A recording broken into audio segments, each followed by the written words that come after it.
Hey, salut à tous et bienvenue sur MyBold. Alors on se retrouve aujourd'hui pour un premier tutoriel autour du design et plus particulièrement de l'UX InMotion. Alors pour ceux qui ne connaisseraient pas ce qu'est l'UX InMotion, c'est simplement la capacité à animer un prototype, que ce soit un site web ou une application par exemple, et de le tester en temps réel sur votre iDevice ou ordinateur. Alors on va travailler avec un logiciel qui s'appelle Principal. C'est un cours qui va s'adresser exclusivement aux Mac users disposant d'un Apple device. Si vous êtes sur PC, je ne vous ai pas oublié. Dites-moi dans les commentaires si ça vous intéresse que je fasse justement un tutoriel avec un soft compatible Windows. Dans ce premier chapitre, on va essayer de comprendre rapidement l'interface de Principal, puis on va créer ensemble cette animation testable. Donc il s'agit simplement d'un header en statique, juste ici, et d'une scroll view verticale. Voilà, tout simplement. On verra par la suite comment on peut animer des interactions à l'intérieur de notre scroll. Voilà. Tous les éléments de ce tutoriel sont fournis dans la description, et je vous partagerai aussi quelques adresses sympas pour télécharger des icônes en PNG ou en vectoriel pour une utilisation personnelle de Principal. Alors pour commencer ce chapitre, il est important de voir rapidement comment s'organise l'interface de Principal. Elle est composée de 5 zones. Le panneau principal sur lequel vous allez créer et designer votre prototype, donc avec tous les différents artboards, ce qui correspond en fait aux vues de votre application. Ensuite, on va avoir donc le panneau en haut à gauche qui lui va être celui de la modification des éléments. On va pouvoir donc gérer la couleur, la taille, la typographie, le positionnement, l'opacité, les ombres, les bordures, etc., etc. Le panneau du dessous qui lui en fait est un récapitulatif sous forme de calque et de groupe de calque à la manière de Photoshop. Ça va vous permettre d'organiser vos éléments. Tout en haut, on a la top bar. Alors la top bar avec son bouton Insert juste ici, dont on va se servir essentiellement pour les premiers tutoriels. Et par la suite, pour des tutoriels un petit peu plus avancés, on verra Create Component et Drivers. Pour terminer, on a donc notre preview qui est, je suis en train de la chercher, elle est juste là, voilà. Donc cette preview, elle peut être intégrée directement à Principal ou elle peut être détachable. On va pouvoir commencer à designer notre application interactive. Là, je viens d'ouvrir donc Principal. C'est un preset d'iPad Pro, quelque chose comme ça. Donc moi, ce que je veux faire, c'est designer sur un iPhone XS. Donc je vais sélectionner dans les size presets mon iPhone XS, tout simplement ici. On va tout de suite renommer notre artboard et on va l'appeler donc shop, puisque c'est un shop qu'on est en train de faire. Je vais aussi copier ce que j'avais fait précédemment pour avoir un petit peu voilà, les gabarits, les tailles, les positionnements des différents éléments. Et en même temps, comme ça, je pourrais vous dire où se positionne chaque élément, et vous le verrez vous aussi dans les données et du panel en haut à gauche. Donc on va commencer. On a appelé donc notre premier artboard. On va lui appliquer un fond. Voilà, notre fond, on va l'appliquer comme ça. Il fait 375 par 812, c'est-à-dire la taille ici de notre artboard. On va le renommer en main background, main BG. On va modifier sa couleur en mettant du blanc. Et on va tout de suite commencer par créer un header. Alors le header, on prend rectangle et on va dessiner une forme, une première forme. On va modifier cette forme en blanc. On va aussi modifier la hauteur de cette forme qui va être de 96 pixels. Lui appliquer une ombre juste ici avec shadow. Et on va modifier cette ombre. Donc vous voyez, hein, ici vous avez la preview. On va modifier cette ombre. Donc ici vous pouvez très bien décider de mettre une ombre rose si vous avez envie. On va conserver nous cette ombre noire et on va simplement modifier l'opacité ici. Donc vous voyez que les valeurs changent ici. Et on va lui mettre une valeur donc de 10. Ensuite, on va gérer donc le flou de cette ombre. Là, c'est un flou de 4 et on va lui appliquer un flou de 10. On va tout simplement donc ajouter du texte pour notre shop, juste ici avec Insert, Text. Je clique ici et je vais tout simplement taper mon texte, shop. L'alignment, je vais le mettre donc en center et je vais disposer donc mon texte shop en 168, 48. Donc ici je suis en 170, 168 et 48 juste ici en Y. Voilà, donc là on a exactement le même positionnement entre cette vue-là et cette vue-là, c'est la même chose. Ensuite on va donc importer dans le dossier qui est dans la description, juste ici. On va importer le shopping bags, donc on va simplement drag and drop notre icône, et on va importer aussi notre statue bar black qui est juste ici. Alors vous voyez que c'est beaucoup trop gros, donc on va redimensionner nos images. Donc la statue bar, elle fait, ici on peut le constater, 13 par 328. Donc on va simplement cliquer sur celle qui est trop grande dans notre artboard, et ici on va simplement taper 13. Le petit lock ici, tant qu'il est lock, ça va conserver le ratio de votre image. Donc si ici je mets 13, il va me mettre 328 de l'autre côté en conservant le ratio de notre image.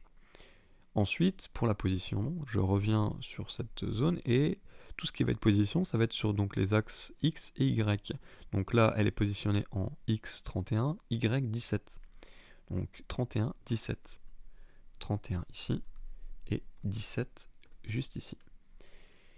Ensuite, là on voit que notre icône Shopping Bags, il fait donc 21 pixels par 21 pixels. Bon, là il est à 512 par 512. Vaut mieux que ça soit trop grand, quitte à ce que vous deviez redimensionner vos images. Au niveau qualité d'animation, ce sera toujours mieux. Donc 21 par 21, hop, voilà. Et on va venir placer notre icône simplement ici, en attendant de designer son groupe. On va aussi tout de suite renommer nos layers. Alors ça, on ne veut pas le laisser layer parce que le problème dans l'animation, c'est que quand vous avez beaucoup de vues, ça peut poser problème. Donc on va renommer tous nos éléments à chaque fois. Donc là, en l'occurrence, ça va être un header, ok, BG, background. Ici, c'est un texte, ça va être shop title, txt, voilà, pour texte. Donc là, on a plusieurs éléments. Ensuite, on va faire un groupe de tapes pour pouvoir taper sur cette icône, parce que cette icône n'est pas réglementaire. C'est du 21 pixels par 21 pixels. Pour que ce soit réglementaire, il faudrait que ce soit du 44 pixels par 44 pixels. Donc on va créer un groupe tout en gardant cette taille d'icône de 21 pixels. Donc on va faire une petite red dots qu'on a juste ici. Ok. Et on va grouper l'ensemble. Alors pour faire le cercle rouge, vous allez dans Circle et vous dessinez votre cercle. Donc là je vais lui mettre un 9 par 9. Voilà. Et on va simplement lui mettre une couleur rouge, ou ce que vous voulez. Voilà, hop. Et on va lui mettre un stroke de 1 pixel. Et on va se mettre ce stroke là, pas en noir, mais en blanc. Voilà. Une fois qu'on a fait ça, on va simplement grouper avec Command G, et on va redimensionner notre groupe. On va le redimensionner en 44 pixels par 44 pixels. Donc là, on va pouvoir déplacer notre groupe juste ici. On verra après le positionnement exact. Mais on va positionner dans notre groupe notre Shopping Bags icon. On va le mettre donc Center Align ici, avec ces icônes-là. Vous pouvez directement cliquer et en fait, vous voyez que la partie bleue, ça va être la zone de notre groupe. Et notre icône est parfaitement centrée avec ces icônes ici, Center vertical, Center horizontal. On va ensuite déplacer la petite dots de notification et on va renommer tout ça. Donc là, on va l'appeler tout simplement red dots shopping. Voilà. Et ça, c'est un groupe, mais c'est un bouton. Donc on va simplement l'appeler shopping. Voilà. Une fois que tout ça est fait, on va pouvoir déplacer notre groupe et le positionner comme je l'ai positionné ici. Et donc il est positionné en 316x 42y. Donc je vais lui faire exactement la même chose, 316, 42. Donc là il est en 315, 316 et 41, on le passe à 42. On va pouvoir prendre la totalité de nos éléments de notre header et grouper tout ça pour créer un groupe qui s'appelle groupe header. Voilà. Donc là on vient de créer notre header. On va pouvoir maintenant s'attaquer aux images et donc on va créer, avec insert, notre première image et on va changer les valeurs directement ici en 165 par 250. Alors ces valeurs elles ne sont pas mises au hasard, j'ai fait en sorte que nos marges qui sont ici soient de 15. Je vais simplement ici mettre en X 15. En haut, donc on est à 96 plus 15. Voilà, si vous faites tout simplement ça, vous pouvez modifier en X et en Y le positionnement de votre forme. Vous pouvez aussi très bien modifier ce positionnement donc là je vais dupliquer cette forme avec Alt et je vais la positionner donc collée complètement à ma première forme, et je vais la déplacer avec Shift et mes flèches du haut, du bas, de droite et de gauche, comme j'ai envie. Je veux mettre une marge de 15 vers la droite, donc je vais simplement cliquer une fois sur la flèche de droite et Shift, ce qui va avancer de 10 ma forme, et ensuite, pixel par pixel, c'est-à-dire 1, 2, 3, 4, 5, avec la flèche de droite. Et en fait, on constate que mes marges, elles sont égales en haut, à gauche, au milieu et à droite de mes formes. Voilà, donc on va gérer ce layer et on va en créer un masque pour mettre des images et pour que nos gabarits soient les mêmes. Alors pour faire ça, je prends mon layer et je vais le grouper avec Command G. Une fois qu'il est groupé, je vais l'appeler img mask 1. Donc c'est très bien, on a notre premier groupe, il n'est pas encore masqué. Pour le masquer, il suffit simplement de cliquer sur Clip Sublayer. Et donc là, vous avez créé un groupe qui va masquer les images. Pour ça, on va le tester. Donc on va prendre une image dans le dossier qui est fourni dans la description. Et je vais prendre simplement l'image de Borderland qui est la plus grande pour que vous puissiez constater. Donc l'image est gigantesque. Je vais simplement la redimensionner à la hauteur de mon groupe. Et je vais glisser Borderland dans mon image masque 1. Et là, on peut voir que notre image est beaucoup plus grande, mais elle est masquée par notre groupe. Voilà. Et elle fait 250 de hauteur. Donc c'est parfait. On va pouvoir supprimer notre layer ici et créer donc différentes images à partir de ce groupe. On va simplement donc faire comme tout à l'heure, appuyer sur votre touche Alt et dupliquer une première fois. Je vais déplacer ma forme. Voilà.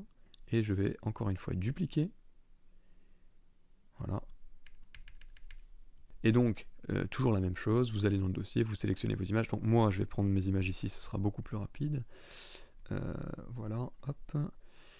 Je vais mettre donc une image ici, juste au-dessus. Je sélectionne mon image, je vais simplement faire CTRL-V. Je vais modifier ici mon image. Voilà, je redimensionne mon image, je la recentre au milieu. Je peux supprimer l'image de Borderland qui est derrière. Je vais faire la même chose avec l'image de Zelda Breath of the Wild. Ici, je sélectionne donc l'image de Borderland. Quand je vais copier mon image, elle va se copier juste au-dessus. Je peux sélectionner mon Borderland qui est en dessous et le supprimer. Modifier mon image Zelda juste ici. Recentrer mon image dans le groupe. Et ainsi de suite.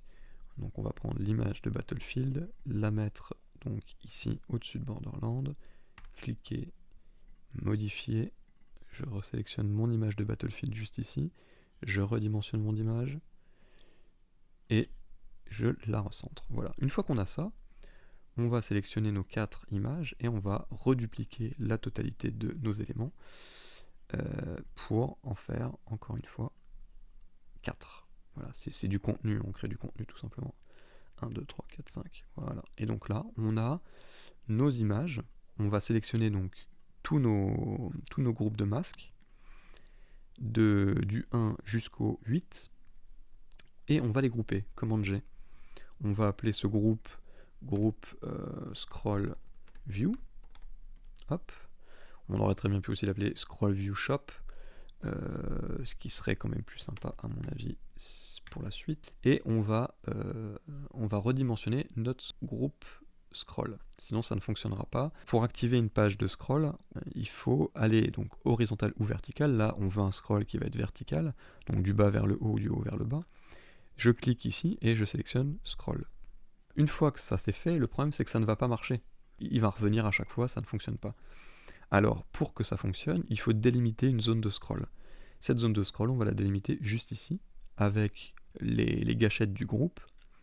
Voilà. Et donc, je vais lui mettre donc 375, et on veut que la base arrive sur le bas de notre iPhone.